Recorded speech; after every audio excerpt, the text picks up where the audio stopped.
Merhaba arkadaşlar, Ören Hanım YouTube kanalıma hoş geldiniz. Bugün size çok hoş, çok güzel bir kare lif modeli anlatacağım. Modeli sıralı bir şekilde devam edecek arkadaşlar. Böyle sıralı lif modelleri de genelde çok kullanışlı oluyor. Çok fazla örülüyor, istek alıyor.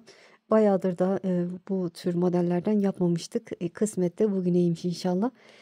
İp olarak dediğim gibi iki renk kullanacağım. Krem ve şöyle eflatun lif ipi kullanacağım. Tığ olarak ise elinize yatkın tığ kullanabilirsiniz. Ben 7 numara 1,3 milimetrelik tığla öreceğim arkadaşlar. Hazırsanız şöyle iplerimi kenara alayım. Evet, hadi bakalım başlayalım. Bismillahirrahmanirrahim. 95 tane zincir çekeceğim arkadaşlar. Şöyle ne sıkı ne geniş. 95 zincir çekeceğim. Birkaç tane de fazla çekebilirsiniz. Eksik olmasın, fazlasını keseriz arkadaşlar. Evet, ne sıkı ne geniş, dediğim gibi 95 zincir çekelim. Ben de çekip döneceğim. Evet, 95 tane zincirimi çektim. Yeterli. Tığıma doladım. Şimdi kutucuk yapacağız arkadaşlar. Geriye doğru 1 2 3 4 5. zincire bir dolayıp iki defa da çektiğim trabzan yapıyorum. Bir zincir tığıma doladım. Alttan bir zincir atlıyorum, ikinciye trabzan yapıyorum. Şöyle bir zincir çekiyorum, tığımı doladım, bir zincir atladım, ikinciye trabzan. Bir zincir çekiyorum, tığıma doladım, bir zincir, şöyle bir zincir atlıyorum, ikinciye trabzan. Bu şekilde kutucuklar yapacağız. Toplamda bir zincir atlıyorum, ikinciye trabzan. Toplamda 42 tane kutucuk olana kadar yapalım. Sonrasını göstereceğim. Kutucukları tamamladım. Şöyle burada krem ipimi alıyorum. Eflatun ipimi bırakıyorum. Krem ipimle bu ilmeğin içinden geçiyorum. Ve bu trabzanın tepesine bu şekilde başına dolamadan batıyorum. 1 2 3 4 zincir çektim, çevirdim. Tığıma doladım. Sıradaki trabzanın tepesine bir tane trabzan yapıyorum. Tığıma doladım. Şöyle kutucukları sayıyorum. Bakın. 1 2 3. kutucuğun içine 1 2 sardım ve tek seferde kapattım, fıstık yaptım. Doladım. Aynı yuvaya bir fıstık daha yapıyorum. 1 2 sarıyoruz. Tek seferde kapatıyoruz. Dilerseniz 3 sarabilirsiniz. Doladım. Aynı yuvaya 3. fıstığımı yapıyorum. Ve tek seferde bu şekilde kapatıyorum. Doladığım 4. fıstığımı yapıyorum. Tek seferde kapattım. 5. fıstığımı yapıyorum. Kapattım. Evet, 5 fıstık yaptıktan sonra tığıma doladım. Şöyle bu dipteki trabzanla birlikte sayıyorum. Bakın 1 2 3. trabzanın tepesine bir dolayıp iki defa da çektiğim trabzan yapıyorum. Tığıma doladım. Kutucukları sayıyorum. 1 2 üçüncüye 1 2 sardığım fıstık yapıyorum. Bu şekilde kapatıyorum. Aynı yuvaya ikinci fıstığımı yapıyorum. Tek seferde kapatıyorum. 2 oldu. Aynı yuvaya 5 tane fıstık yapacağız. 3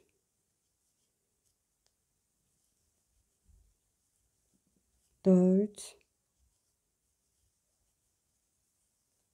ve 5. Evet, 5 fıstık yaptıktan sonra tığımıza doluyoruz. Şöyle bakın, dipteki trabzanı da sayıyoruz. 1 2 3. trabzanın tepesine trabzan yapıyoruz. Tığıma doladım. Bu sefer kutucukları sayıyorum. 1 2 3. kutucuğun içine de 5 tane fıstık yapıyoruz. Evet, bir daha göstereceğim. İkinci fıstığımı yapıyorum. Kapattım. Aynı yuvaya üçüncüyü yapıyorum. 4 ve 5. Evet, 5.'yi yaptıktan sonra tığımızı doluyoruz. Bu ilk trabzandan itibaren sayıyoruz. 1 2 3.'ün tepesine trabzan yapıyoruz. Sonra tığımızı dolayıp kutucukları sayıyoruz. Bu sefer 1 2 3. kutucuğa 5 tane fıstık yapıyoruz. Evet, bu sıramız bu şekilde ilerliyor. Böyle sıranın sonuna kadar gelelim. Evet, sıranın sonuna geldim. Şöyle 3, 6, 7, 8 tane yelpazem oldu. Şimdi tığıma doladım. Şöyle yine bir, 2, üçüncü trabzan yapıyorum. Bir zincir çekiyorum. Tığıma doladım. Köşeye, zincirin köşesine gelecek şekilde trabzan yapıyorum. Evet, bir, iki zincir çekiyorum. İpimi burada bırakıyorum. Diğeriyle devam edeceğim. Bu taraftaki eflatun ipimi alıyorum. Şöyle köşeye tığım batırdım. Buradan geçirdim. Bir, iki zincir çekiyorum. Evet, buraya başına dolamadan batıyoruz. Trabzanın öncesine başına dolamadan batıyorum. 2 zincir çekiyorum. Trabzanın öbür tarafına başına dolamadan batıyorum. Buraya yuva yapmış oldum.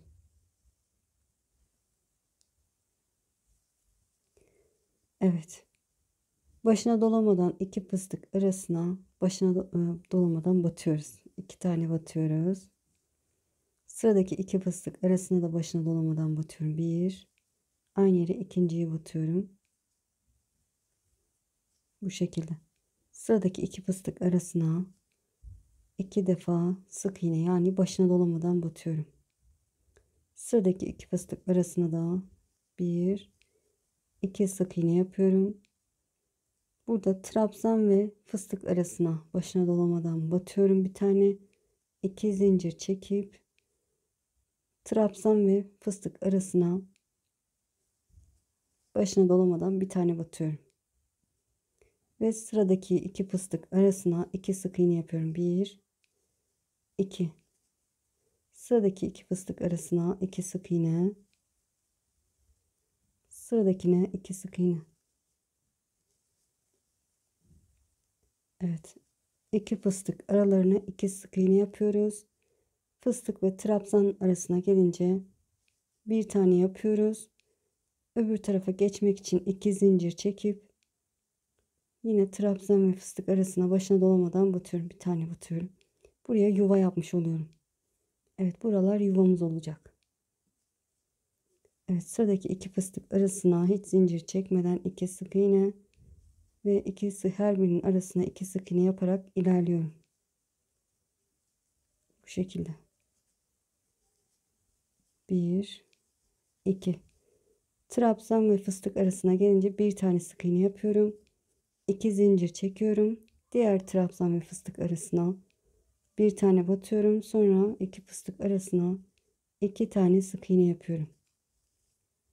Evet, bu sıramız bu şekilde ilerliyor. Sıranın sonuna gelelim. Evet, sıranın sonuna geldim. Şöyle bakın, fıstık ve trabzan arasındayım. İki zincir çekiyorum. Zincire, buradaki trabzan tepesine değil, trabzan ve zincir arasına batıyorum diyelim. Sonrasında bir zincir çekiyorum. Şu trabzanın tepesine başına dolamadan batıp burada eflatun ipimi bırakıyorum. Şöyle bir zinciri söktüm. İlmeğin içinden geçtim. Bir zincir çektim, çevirdim. Evet, bu sık iğnenin tepesine başına dolamadan batıyorum. 1, 2, 3 zincir. Şöyle şuradan bakayım.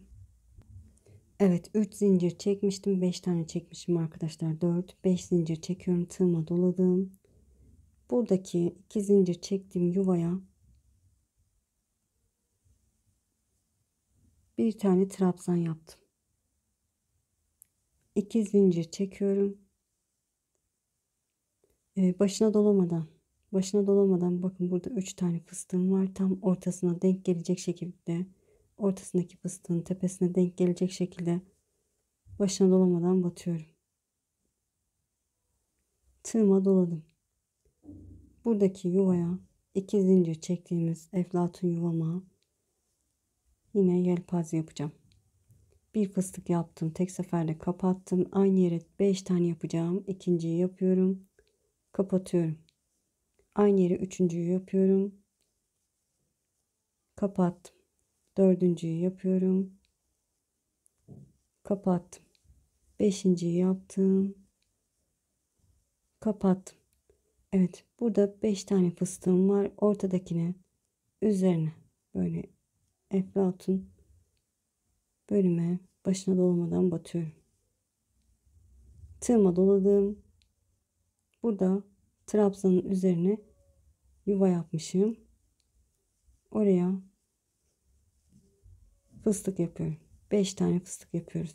Evet, burada zincir çekmemişim sanırım. 2 3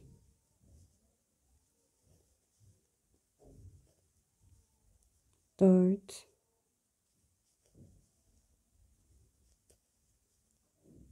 5. Evet, zincir çekmemişim ama oldu yine de. Burada bir altı ortadaki fıstığın üzerine denk gelen yuvaya başına dolamadan batıyorum. Evet, bu sıramız da bu şekilde ilerleyecek. Doladım, tekrar gösteriyorum. Trabzanın üzerindeki yuvaya 2 zincir çektiğimiz yuvaya 5 tane fıstık yapıyoruz. Şöyle hızlıca yapayım bunu da. İkinciyi yaptım. Üçüncüyü yapıyorum. Dördüncüyü yapıyorum. Evet, beşinciyi yaptım. Ve burada ortadaki fıstığın tepesine denk gelecek yuvaya başına dolamadan batıyorum. Evet, bu sıramız bu şekilde ilerliyor. Sıranın sonuna gelelim. Evet, sıranın sonuna geldim. Buraya yarım desen de yapılabilirdi ama kenar düzgün olmuyor arkadaşlar, denedim. O yüzden tepeye battıktan sonra 2 zincir çekiyorum. Tığıma doladım. Buradaki yuvaya bir tane trabzan yapıyorum. Bir zincir tığıma doladım. Şöyle şuraya da bir trabzan yapıyorum. 2 zincir çekiyorum. İlmeğimi genişlettim. Bu ipimi bırakıyorum. Diğer ipimi alıyorum. Evet. Burada köşeye tığım batırdım. Eflatun ipimi, ilmeğimi aldım. Buradan geçirdim. Bir zincir çekiyorum. Çevirdim. Bu yuvanın içine bir sık iğne yaptım. 2 zincir trabzanın öbür tarafına bir sık iğne, aynı yere bir sık iğne daha yapıyorum. Böyle oldu. 2 zincir çekiyoruz. Bu sık iğnenin öbür tarafına bir sık iğne, sonra iki fıstık arasına geçiyorum. Bir, iki sık iğne yapıyorum. Her iki fıstık arasına iki sık iğne yapıyoruz. Evet, sıradaki iki fıstık arasına iki sık iğne. Sıradakine geçtim. İki sık iğne yapıyorum. Evet. Fıstık ve sık iğne arasına bir sık iğne, iki zincir, sık iğnenin öbür tarafına bir sık iğne, iki fıstık arasına iki sık iğne. Evet, ilk başlarken burada trabzanım vardı. Düzgün çıksın diye trabzan yapmıştık. Çünkü altta desen yoktu, o yüzden. Burada trabzanın üzerinden atladığımız gibi aynı şekilde iki zincir çekip atlıyoruz. Evet, sıradakine iki sık iğne, sıradaki yuvaya iki sık iğne. Evet, iki fıstık arasına iki sık iğne yaparak ilerledim. Fıstık ve sık iğne arasına bir tane, iki zincir, yine sık iğne ve fıstık arasına bir sık iğne, sonra yine iki fıstık arasına iki sık iğne. Evet, bu şekilde ilerleyelim. Sıranın sonunu göstereceğim. Evet, sıranın sonuna geldim. Son olarak bakın, buradaki fıstık ve sık iğne arasına batmışım. 2 zincir çektim. Buradaki zincire de başına dolamadan batıyorum. Aynı yere bir tane daha sık iğne yapıyorum. 2 zincir, diğer yuvaya sık iğne, buradaki trabzanın tepesine de bir sık iğne yapıyorum. Evet, krem ipimi aldım, diğer ipimi bıraktım. Bunu söküyorum, bir tanesini. Bir zincirim kaldı, onu da bu ilmeğin içinden geçirdim. Şöyle bir zincir çektim, çevirdim. Hemen bu Trabzanın sık iğnenin tepesine başına dolamadan batıyorum. 4 zincir çekiyorum. 3 4 tığıma doladım. Buraya bir tane trabzan yapıyorum. Evet, bir trabzan yaptık. Burada ilk desen yaptığımız gibi, yelpaze deseni yaptığımız sıradaki gibi arkadaşlar. Bakın, bir tane kutucuk yaptıktan sonra tığıma doluyorum. Bu yuvanın içine 5 tane fıstık yapacağım. Birinciyi yaptım. İkinciyi yaptım. Üçüncü. Dördüncüyü yaptım. Ve 5. fıstığımı yapıyorum. Tek seferde kapattım. Ortadaki fıstığın üzerine denk gelen yuvaya başına dolamadan batıyorum. Tığıma doladım. Sıradaki 2 zincir çektiğim yuvaya, araya yine 5 tane fıstık yapıyorum.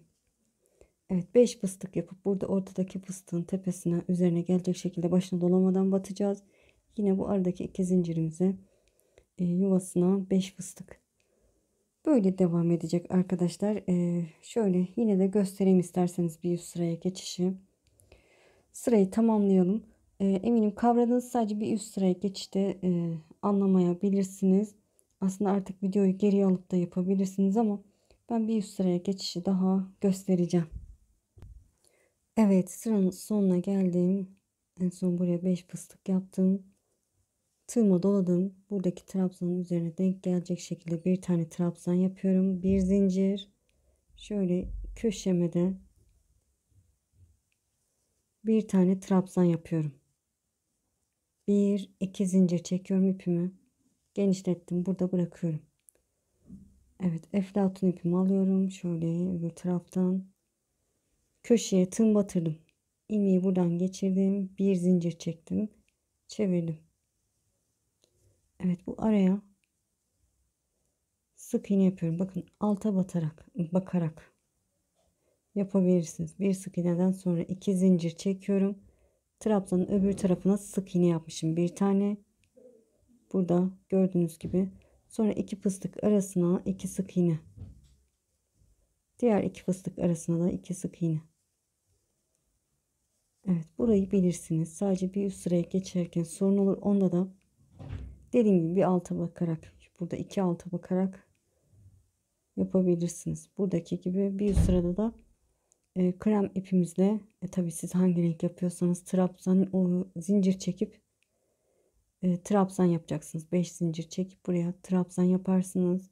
Sonra 2 zincir çekip tepesine, buraya başına dolamadan batıp 5 tane fıstık yapılacak araya. O şekilde devam edersiniz.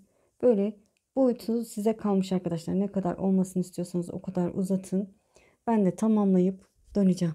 Evet, benimki yeterli boyuta geldi. Şöyle göstereyim kaç sıra ördüğümü. Bu kenardaki desenleri sayıyorum. Bakın, 1, 2, 3, 4, 5, 6, 7, 8, 9, 10, 11 tane olana kadar ördüm. Şimdi eflatun sırasındayım. Burayı kenar göstereceğim. Bu alttaki gibi olsun istiyorum. İlk başladığımız gibi.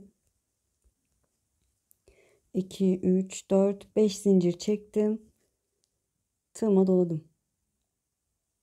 Şöyle bu trabzanın tepesine trabzan yapıyorum. Bir zincir tığıma doladım. Bu fıstık ve trabzan arasına atlıyorum. 2 fıstık arasına bir trabzan yapıyorum. Bir zincir doladım. 2 fıstık arasına trabzan. Bir zincir, 2 fıstık arasına bir trabzan, bir zincir, 2 fıstık arasına bir trabzan. Bir zincir doladım. Burada sık iğnenin tepesine, bakın, fıstık ve sık iğnenin arasına batmıyorum. Direkt sık iğnenin üzerine bir trabzan yapıyorum. Alttakiyle aynı şekilde denk düşsün diye. Bir zincir doladım. Direkt 2 fıstık arasına geçiyorum. Bir trabzan yapıyorum. Bir zincir, 2 fıstık arasına bir trabzan, 2 fıstık arasına bir trabzan, bir zincir, 2 fıstık arasına bir trabzan, bir zincir doladım. Fıstık ve sık iğne arasına batmıyorum. Sadece sık iğnenin arasına batıyorum. Burada bu şekilde. devam edeceğiz. Bir zincir, 2 fıstık arasına geçiyorum. Trabzan yapıyorum. Bir zincir. Evet, bilirsiniz arkadaşlar. Bundan sonra şöyle ekran resmini de alabilirsiniz. Böyle devam edeceğiz. Buralara batmadık. Alttakiyle aynı olsun diye. Bu şekilde sıranın sonuna gelelim. Evet, sıranın sonuna geldim. Şöyle bir zincir çektim. Burada trabzanın tepesine trabzan, bir zincir, son trabzanın tepesine de trabzan yapıyorum. Evet, bu ipinizle, yani renkli ipinizle etrafını yapacaksanız diğer renginizi kopartın, böyle devam edin. Ben beyazla devam edeceğim, o yüzden şöyle bir iki zincir çekip ipimi kesiyorum. Evet, şimdi şöyle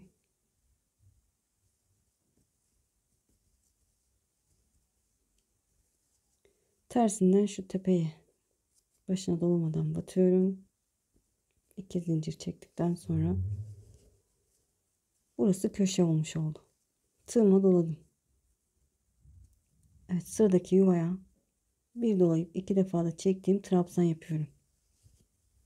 1 2 3 zincir, tepesine başına dolamadan batıyorum. Dilerseniz her yuvaya fıstık yapabilirsiniz. Dilerseniz etrafını bu şekilde de gidebilirsiniz. Bu şekilde güzel olmuyor arkadaşlar. Çünkü üst kısımda ve alt kısımda denk düşmüyor. Yanlarda güzel duruyor. Onu denedim. E, Bu güzel oldu. Böyle pipirikli trabzan güzel oldu. Aynı yere bir trabzan daha yapıyorum. 3 zincir. Tepesine başına dolamadan batıyorum. Denedim. Birkaç tane denedim. En yakışanı bu oldu arkadaşlar. Köşeler denk gelmiyor. Hani mesela aynı yere dördüncü trabzanımı yaptım. 3 zincir. Tepesine başına dolamadan batıyorum. Böyle 4 tane trabzanlı pipirik yaptım. Bir zincir. Bir yuva atladım. İkinciye başına dolamadan batıyorum. Şöyle bir zincir tığıma doladım. Hemen sıradaki kutucuğa diyelim. Trabzan yapıyorum. 3 zincir, tepesine batıyorum. Aynı yere 4 tane trabzanlı pipirik yapıyorum. 3 zincir, tepesine başına dolamadan batıyorum. Aynı yere 3. trabzan. 3 zincir, tepesine batıyorum. Aynı yere 4. trabzan. 3 zincir, tepesine batıyorum. Bir zincir, bir tane kutucuk atlıyorum. İkinciye başına dolamadan batıyorum. Bir zincir doladım, hemen yanındaki kutucuğa. Evet, yenisine başlarken yanındaki kutucuğa sabitlerken de bir tane atlayıp ikinciye. Böyle bu şekilde tamamen etrafını yapalım arkadaşlar. Sonrasını göstereceğim. Evet, etrafını da tamamladım. Böyle oldu. Bu yukarıda arkadaşlar bakın. Buraya desen yaptıktan sonra bir kutucuk atladım. İkisine, ikincisine başına dolamadan battım. Yani burada iki tarafta da bir kutucuk bıraktım. İkinciye battım. Yan tarafta ilkini hemen yanına yapıyorduk. Sonrakini bir kutucuk atlıyorduk. Evet, o şekilde ayarladım. Tam da denk düştü. Güzel oldu. Eminim sizinkiler de en az bu kadar güzel olduğu, inşallah anlatımdan memnun kaldınız. Beni izleyerek yaptığınız için çok çok teşekkür ederim. Kanalıma abone değilseniz abone olursanız sevinirim. Abonelik ücretsiz arkadaşlar. Videolarımı beğenip paylaşırsanız, yorum yaparsanız, sevdiklerinize tavsiye edersiniz. Çok çok memnun olurum. Sizi çok seviyorum. Kendinize iyi bakın. Allah'a emanet olun. Hoşça kalın.